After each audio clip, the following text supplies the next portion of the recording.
Hey guys, welcome back to another tutorial video. So in today's video, I'll show you how to fix Spark Driver when you're not getting orders.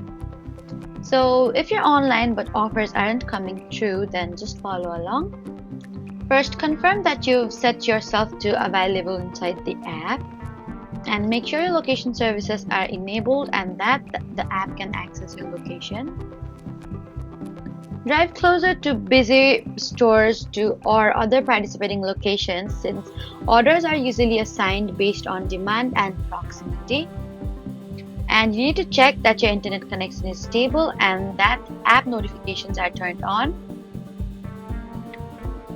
Next, try restarting the app and refresh your availability if necessary. And if the demand is low in your area, you may naturally receive fewer offers during slower times of the day. So you need to also verify that your account is fully active and that there aren't any document or verification issues limiting your deliveries. So that was how to fix Spark Driver not getting orders.